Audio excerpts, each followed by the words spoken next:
10. On y va, Raphaël, pour l'Olympique de Marseille, parce qu'il y a quelques signaux inquiétants. Oui, avant d'aborder cette deuxième partie de saison que les Marseillais ont déjà entamée, mais le constat est là pour l'instant, c'est une 7e place pour Ligue 1 à 6 points la 3e place, tout en sachant que la 7e place ne vous qualifie pas pour une Coupe d'Europe, il faut être 6e pour disputer la C4. Ils sont éliminés en 16e de finale de Coupe de France, donc pas de ticket européen de la sorte. Et puis il y a ce barrage dangereux, ce 16e de finale de Ligue Europa à disputer au mois de février face au Shakhtar Donetsk. Et si vous êtes 6e du championnat, ce sont les barrages de la C4. Oui, en plus. Voilà, donc c'est merci pas pour la la C4. Non, mais merci Antoine Mec qui veille dans mon oreillette, je t'ai dit sur le barrage de la C4. Formidable Antoine Mec. Alors on y va pour l'Olympique de Marseille. Y a-t-il un risque que l'OM se retrouve sans Europe parce qu'il y a un trophée qui est parti, la possibilité d'y aller via la Coupe de France? En championnat, c'est serré, la Coupe d'Europe, c'est pas gagné.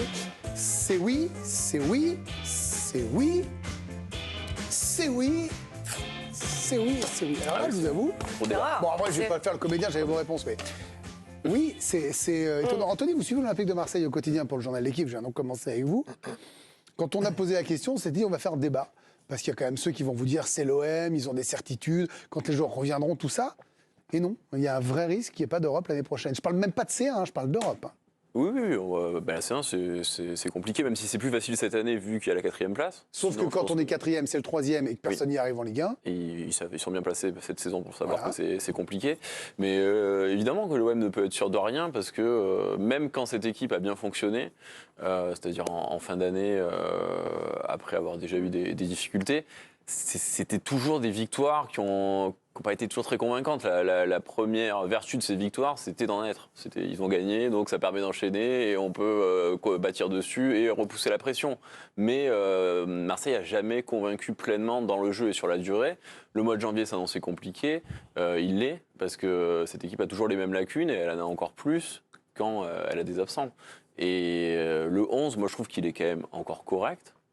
Et on voit quand même toujours des joueurs qui peuvent rechuter. C'est souvent les motifs qu'on entend, c'est qu'ils ont 11 bons joueurs, même très là bons ça devient joueurs, compliqué, même qui sur peut le leur 11. permettre de jouer le très haut niveau en Ligue 1. À Rennes dimanche, les 11 déjà, il y avait Jean Onana qui n'a pas exactement le profil d'un titulaire indiscutable, parce qu'il n'y a vraiment pas vraiment de milieu. Il y avait Nadir, qui n'est pas non plus vocation à être un titulaire indiscutable, et qui en plus s'est rompu les ligaments croisés dimanche, donc ça fait encore une solution en moins pour Gennaro Gattuso. Mais je pense aussi par exemple au tandem Vitinha-Aubameyang. Aubameyang, il a disparu dimanche, mais on sait qu'il est capable d'enchaîner les performances en Ligue 1. Vitinha, malheureusement, les questions demeurent. Donc c'est une équipe qui n'a pas réglé ses problèmes selon moi, même qu'elle parvenait à enchaîner les victoires. Et c'est difficile de l'imaginer retrouver encore un bon rythme. Elle peut gagner des matchs, mais elle aura toujours les mêmes soucis. Et là, il va falloir encore attendre le retour des absents en février. Anthony disait que des interrogations subsistaient autour du cas Vitinha. C'est le cas parce qu'il y en a eu beaucoup ces derniers jours. Recrue la plus chère de l'histoire de l'OM. On le rappelle, il a cette étiquette qui lui colle à la peau et peut-être qu'il a du mal à l'assumer. On rappelle 26 millions plus bonus non atteint pour le moment pour l'international portugais. Et donc ces derniers jours, on a pu le lire ici et là que les dirigeants de l'OM étaient favorables à un départ du portugais dès cet hiver. Un prix de vente aurait même été fixé à 20 millions d'euros. Alors avant le match face à Rennes, Gennaro Gattuso a lui tenu à clarifier la situation. Vitinha sta giocando. Vitinha joue avec nous et il aura encore l'opportunité de jouer dimanche. Pour le moment, il doit juste penser à être prêt et professionnel pour l'équipe. Vitinha est un joueur de Marseille, mais rien n'est encore décidé à 100%. Il y a beaucoup de clubs qui possèdent 3 attaquants axiaux et nous jouons avec 2 attaquants. Pour moi, c'est le minimum d'avoir 3 attaquants de pointe. Jusqu'à présent, personne n'a vendu Vitinha. Da parte nostra ha messo in vendita Vitinha. Là, il en aurait 5. Pardon Il en aurait 5 en fait d'attaquants. Pas 3, c'est pour ça que c'est compliqué. N'hésitez pas à couper ici, Anthony. Surtout pour cette information. Je présente mes excuses à Alicia. Journaliste d'investigation. Mais juste pour compléter. Mais non, c'était intéressant. C'était super intéressant. Non, parce qu'en fait, là, Alicia, elle fait la gentille, mais en fait, à la rédac, elle me regarde, elle me dit si quelqu'un me coupe, Greg, parce que Greg, on ne le connaît pas, vous le mettez sur le banc. Ça va faire du bien à tout le monde. Bon, c'est très long en revanche, là, c'est très long et on a perdu le rythme. Ça va faire du bien à tout le monde. Vous êtes fantastique, très bonne vanne. Allez sur le banc, on vous adore. Alors, j'allais dire quoi, oui.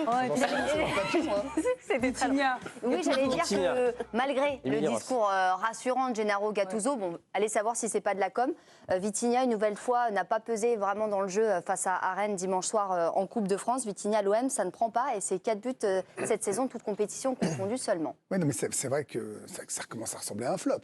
26 millions d'euros en attendant les bonus, Émilie. Mais sur l'OM, il y a quand même des circonstances atténuantes. C'est-à-dire qu'ils ont vraiment, entre la Coupe d'Afrique des Nations, des joueurs blessés, un effectif, malgré tout, pas toujours de qualité. Je le dis, je le répète, ils ont 11 très bons joueurs, 12, 13, mais à un moment, c'est long quand même. Et là, La quand CAN, même, moi, les chemins vers l'Europe diminuent. Quoi. Ouais, la CAN, je veux plus l'entendre comme argument, parce que on le savait, hein, c'est comme Noël, c'est au calendrier, donc si tu le rates, c'est que tu as un problème de calendrier. Après, oui, Vitinha, ok, mais pour moi, il y a encore un temps d'adaptation. Enfin, pour moi, le projet n'est pas perdu à ce niveau-là. Ce qui m'inquiète surtout pour Marseille, c'est qu'on n'a aucune garantie avec cette équipe-là, qu'il y a un problème effectivement de banc, donc un problème d'effectif. Par contre, ce n'est pas une mauvaise équipe, donc il y a un côté aussi très frustrant. Les matchs vont, en tout cas là, le nombre de matchs augmentait, donc on voyait aussi la fatigue des joueurs, ce qui était compliqué. Et surtout, c'est qu'autour d'eux, les autres équipes avancent. Qui, franchement, aurait mis une pièce l'an passé en disant que sur le podium, tu aurais Nice, Brest. Mais la question, c'est peuvent-ils tenir aussi. On peut se poser la question s'ils sont surprises. Oui, mais de ce fait, quand on compare avec l'effectif de Marseille et les résultats où effectivement là ça cumule les matchs nuls, etc. Bon, on voit pas un revirement arriver. Donc effectivement, il y a plus d'incertitude que de certitude. Par contre, je les enterre pas complètement, mais effectivement, je me dis pas comme les années passées, non mais c'est un club qui mérite l'Europe, là ça va y aller, etc. Non, là il y a vraiment tous les arguments et même autour d'eux. Ça ne joue pas en leur faveur. Le problème, c'est que comptablement parlant, après 18 journées, ils ont moins de 30 points et que d'habitude, quand ils ont à ce niveau-là 30 points, ils sont à chaque fois qualifiés pour une Coupe d'Europe, peu importe Ligue des Champions, Ligue Europa. Mais vous voyez, la saison 2018-2019, ils avaient un point de plus, ils étaient 6e et à la fin, eh bien, ils n'avaient pas atteint cette barre des 30 points après 18 journées et ils n'avaient pas été européens en fin de saison. Alors, on s'est renseigné, on a regardé la part des équipes depuis la saison 95, pardon, là où il y a la victoire à 3 points désormais. 11 des 26 équipes avec 28 points ont réussi à se qualifier, mais ils sont quand même en ballottage défavorable, 42%, c'est pas 51-52%. C'est vrai que la stat n'est pas... Revenez mon cher Anto, la stat n'est pas dingue, Benoît, mais est-ce que vous, quand vous regardez le jeu, je parlais de circonstances atténuantes, vous voyez Gattuso qui essaie de mettre en place quelques trucs, qui a mis cette attaque à 2 têtes, par exemple, c'est sans doute ce qui lui a permis de recoller en fin d'année, vous vous dites, bon, là, ils sont dans le dur, l'idée, c'est de ne pas perdre trop de matchs, à Rennes, ils sont éliminés, perdent pas techniquement le match, ça fait un trophée de moins. Et quelque part, il n'y a pas un peu d'optimisme par rapport à la période où ils sont dans le dur, j'insiste. Le problème, c'est qu'on voit qu'ils n'ont pas de profondeur de banc. On l'a vu ce week-end. Il y a le jeune Nadir, malheureusement, qui s'est fait les ligaments. Et sur le banc, il n'y avait que des jeunes, quoi, qui avaient zéro expérience. Donc ça passera par quoi? Par le mercato? Il y a des joueurs qui arrivent. Le problème, c'est que... On va en parler dans un instant. Mais le problème de l'OM aujourd'hui, c'est que pour moi, déjà, la saison passée, l'équipe de l'OM était bien meilleure que celle de cette saison. Et le problème, c'est Longoria, le problème. Parce qu'il n'a pas fait le taf, tout simplement. Parce qu'il n'a pas été bon sur le mercato d'été. Et on attend de le voir. Et je pense qu'il a attendu au tournant du côté de Marseille sur ce mercato d'hiver. Parce qu'il y a des problèmes, de joueurs à certains postes, c'est tout. Il savait très bien qu'il y avait la CAN. Rien n'a été anticipé. Et là, on voit que Gattuso, c'est du bricolage qu'il fait. Il fait du bricolage. Ce qu'il a, en gros, c'est ça. Mais bien sûr. Quand on parle de Quentin Merlin, qui est un très bon joueur, un super prospect. On en parlera tout à l'heure, mais je ne pense pas que cet été, l'OM avait Quentin Merlin dans le viseur.